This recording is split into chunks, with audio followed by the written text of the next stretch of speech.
بسم اللہ الرحمن الرحیم۔ پرانے زمانے کی بات ہے، ایک گاؤں تھا جہاں لوگ شریعت کی راہ پر چلتے تھے۔ جب اللہ نے ڈرتے اور اس کے بتائے راستے پر زندگی گزارتے، مگر اس گاؤں میں نازیہ نام کی ایک عورت رہتی تھی جس کی زندگی گناہوں میں ڈوبی ہوئی تھی۔ وہ خوبصورت اور امیر تھی، لیکن اس کا دل زخم اور اس کا ویوہار گھمنڈی تھا۔ نازیہ کو اللہ کے قانون کی کوئی پرواہ نہیں تھی۔ اس نے کبھی نماز نہیں پڑھی، کبھی روزہ نہیں رکھا اور گناہوں میں مزہ تلاش کرتی رہی۔ لوگوں نے کئی بار اسے سمجھایا، مگر وہ کہتی، میرے پاس دولت ہے، مجھے کسی چیز کی کمی نہیں۔ اگر اللہ چاہے تو مجھے سزا کیوں نہیں دیتا؟ وہ رات آئی جسے شب برات کہا جاتا ہے۔ یہ رات اللہ کی رحمت اور مغفرت کی رات ہے۔ اس رات فرشتے زمین پر اترتے اور توبہ کرنے والوں کی دعائیں قبول ہوتی ہے۔ پورے گاؤں میں روشنی تھی، ہر گھر میں لوگ نفل نماز پڑھ رہے تھے، توبہ کر رہے تھے اور اللہ سے رحمت مانگ رہے تھے۔ مگر نازیہ نے اس رات کو بھی گناہوں میں گزارنے کا ارادہ کیا۔ اس نے شراب کی محفل سجائی اور اپنے دوستوں کو بلایا۔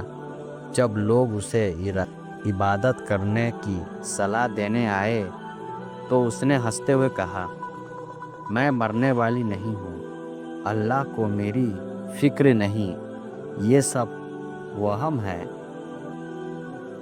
رات کا تیسرا پہر تھا، جب پورا گاؤں عبادت میں ڈوبا ہوا تھا۔ تبھی نازیہ کے گھر سے ایک دل دہلانے دینے والی چیخ سنائی دی۔ لوگ دوڑتے ہوئے اس کے گھر پہنچے۔ وہاں کا منظر دیکھ کر سب کے پیروں تلے زمین کھسک گئی۔ نازیہ زمین پر پڑی تھی، اس کا چہرہ کالا ہو چکا تھا، اس کے ہاتھ پیر ہٹے ہوئے تھے اور آنکھوں میں بھیانک خوف تھا۔ وہ چیخ چیخ کر کہہ رہی تھی، مجھے بچاؤ، آگ نے مجھے گھیر لیا ہے، میری جان جا رہی ہے، اللہ مجھ سے ناراض ہے، مجھے معاف کر دو۔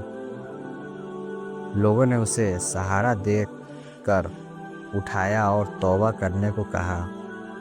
اس نے کانپتے ہوئے اللہ سے معافی مانگنی شروع کی، لیکن اس کی حالت بگڑتی چلی گئی۔ اس کی سانسیں تیز ہو رہی تھی، وہ بار بار کہتی، مجھے بچا لو، میں نے بہت گناہ کیے۔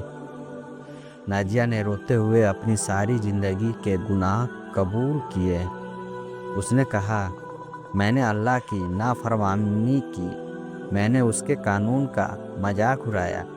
آج میں سمجھ گئی کہ اللہ کی سزا حقیقت ہے۔ صبح ہونے سے پہلے نازیہ نے اس دنیا کو ہمیشہ کے لیے الوداع کہہ دیا۔ اس کی موت ایک عبرت بن گئی۔ لوگوں نے دیکھا کہ اس کی لاش پر عجیب سے نشان تھے اور اس کا چہرہ ویسے ہی کالا تھا جیسے مرنے سے پہلے ہوا تھا۔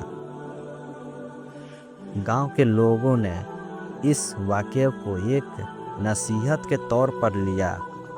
سب نے توبہ کی اور شب برات کی اہمیت کو سمجھا۔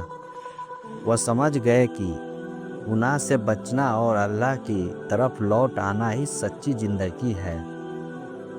آج بھی اس گاؤں میں یہ کہانی سنائی جاتی ہے۔